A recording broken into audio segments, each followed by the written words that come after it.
Guys, hello from Kyiv, and today is another amazing sunny day. What I can say, I made a post about that Trump said before that if he wins the elections, he could stop the war in Ukraine within 24 hours, and I just like make the jokes like it's 24 hours past and we still have a rocket attack because last night I couldn't fall asleep. It was so loud all night from like around 1 a.m. till 8 a.m. I don't remember, maybe more. It was air raid siren with a lot of like drones and intercepting drones. And I did a video from my window just to record the sound, so I didn't sleep well enough. And I just recorded this video. And some of them, considering my words, that I like truly believe that war could be stopped in 24 hours. No, not at all. Even like within a month, or it's a question if like how many times it's enough to stop this war that lasted 10 years, and it's ironically because Trump said about Ukraine many things, like even like remember in September I speak a lot about this my video yesterday, and in September he said like there is no Ukraine anymore, there are only ruins in Ukraine, and he stopped the war within 24 hours, and so on and so on. So I completely don't believe it, and a lot of people start to mention, yeah, he wins the elections, but he will be the president 20th of January. Yeah, I know about the inauguration and so on, but even like 21st of January, the war wouldn't be over. And yeah, we still have air raid siren, and for like I decided to came out and did the video today about last night because it was a lot of drones, a lot of explosions, and 5 districts in Ukraine, in Kyiv, damages, like Podil district, Slominsky district. Thankfully, there is no casualties, but in Pechersky district it was a lot of fire because the drone, the shrapnel, hit the residential buildings, 33rd floor, broke in fire. And I just see this like all updates. I think it was like not far from me, maybe 2 kilometers. I heard everything, and like what can stop Putin? And even I think like if they will be like stop the war in the front line in some future, who gave us guarantees that Russia stops throwing at us bombs and rockets and drones and so on just for just terrorize us? Even like after the war will over, we don't know. I feel like it's like something forever and for a very long time, and I don't see the nearest future it's the war will over. It will be maybe change for another conditions, let's say another intense war, but we don't know.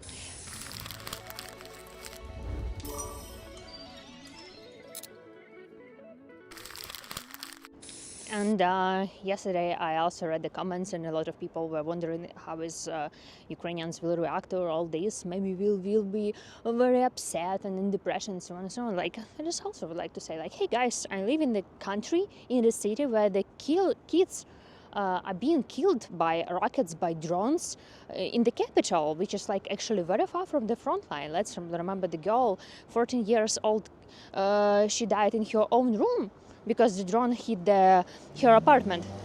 So, and every day we woke up and continue to live our lives, going to the work, support our economy, and doing everything just to live in our own country. And it's hard, it's, we all exhausted and tired and sleepless, living with explosions, drone attacks, and we have to be like very upset because the Trump wins elections, and I should like record in the video and we'll be like very upset because of his victory. No, of course not. Like we all keep optimistic. That's why like we are Ukrainians and we live like in nightmare, and what we can do is just hope for the best. And what I also mentioned yesterday, that who knows what's happened till inauguration, till January. Now he wins the election. He was shooted like 2 times, if I'm not mistaken.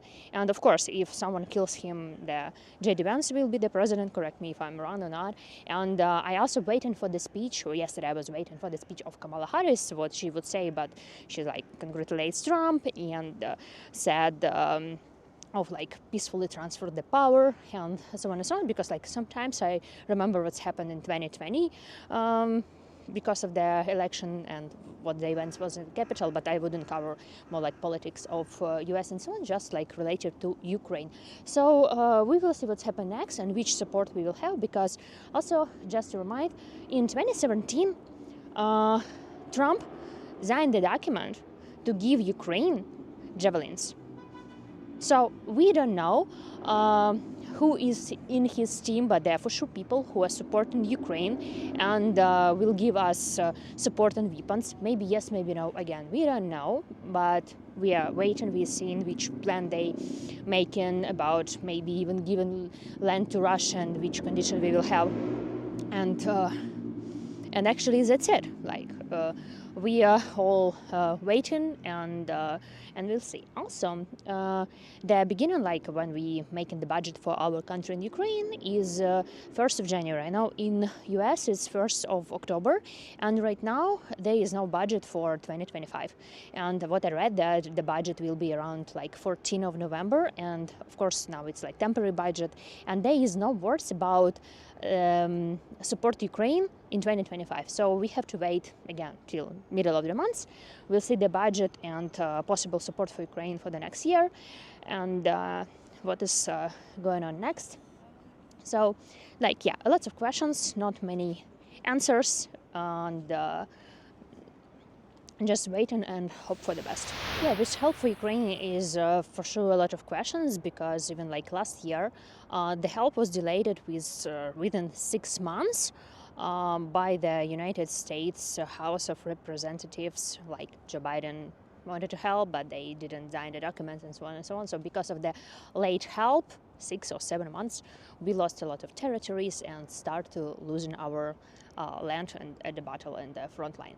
So, but now everything in the hands of Republicans, and so yes, I just did this short video about mood of Ukrainians, how we live our life, about air raid sirens, and so on and so on. Also today was a drone attack on Odessa, and residential buildings were destroyed, the same as in Kyiv and Venice. And everything, like, who knows. But thankfully no one died today, just casualties and like no deaths. It's for us the most important. And near Michael's Cathedral we have this wall. I walk here very often. You can see the portraits of the guys who died in 2014, and this is like wall covering by photos of those who died in this bloody war. And unfortunately there's no more space for new photos, and it's 10 years, and also a question. A lot of people already died, and imagine how their families and daughters, widows, mothers will feel about it, like for what they died if we just gave up our land right now. It's yeah. So anyway, I think the decision will be by our military guys, because they're fighting, they're at the front lines, and they will decide with armed forces of Ukraine what to do next, together with our president. So we just have to be patient and wait and hope for the best. So that is like mood of every Ukrainians right now, and that's it. We have to survive another sleepless night, but like this is terrible. Like you couldn't sleep because it's loud. Yeah, you can just close your ears, but sometimes I rather to awake and see what's going on. And because it's not only me in my city, I have parents, I have grandmother, we all live in different districts, and of course I'm worried. It's also the question about that. If I will be just alone here, maybe I will just like sleep and so on. But I'm just worried about my loved ones. You can see a lot of flowers here.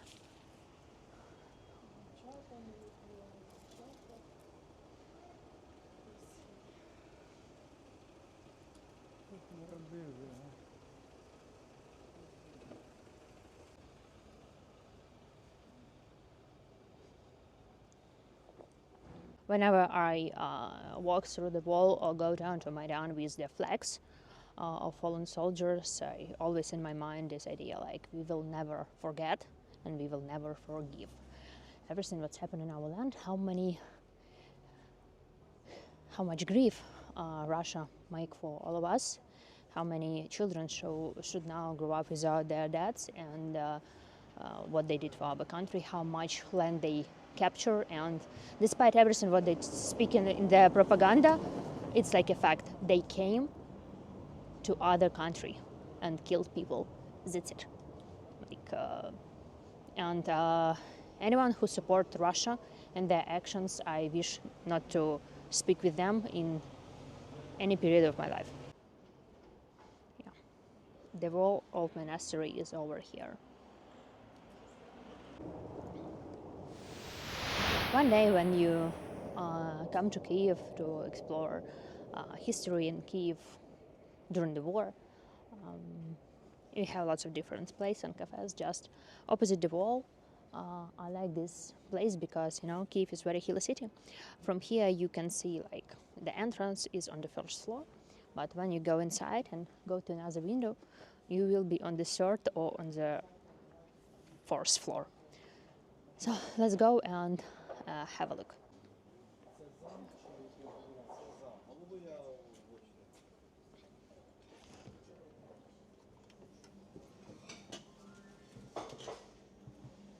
Добрий день.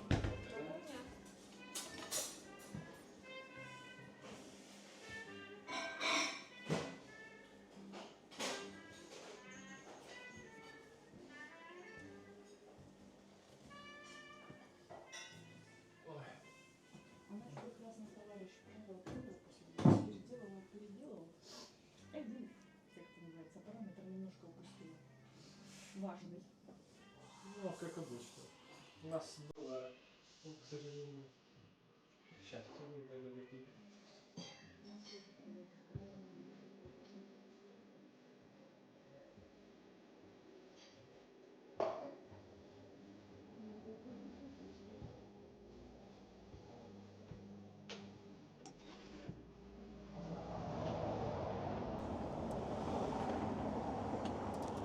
Yeah, I just love different cafes in Kyiv. First of all, a lot of cafes are pets friendly, and it's nice, cool, cozy atmosphere, and I just love to explore Kyiv and different hidden gems. So actually, that's it for today. Thank you so much for watching my channel. Hope this video will be interesting for you, and let me know in comments what do you think about all what I said, and any information would be highly appreciated. And yeah, we live in interesting part of history. We will see. Thank you for your matches, becoming patrons and sponsor of my YouTube channel, supporting the work what I'm doing, and thank you very much. And yes, I forgot what do I have? I have Misha. Misha, by the way, it's translated from Ukrainian as a mouse. Misha, not Misha, Misha. It's like mouse. It's like his nickname. We say bye for you. Thank you for supporting, and see you very soon again. Goodbye. Peaceful nights and peaceful days.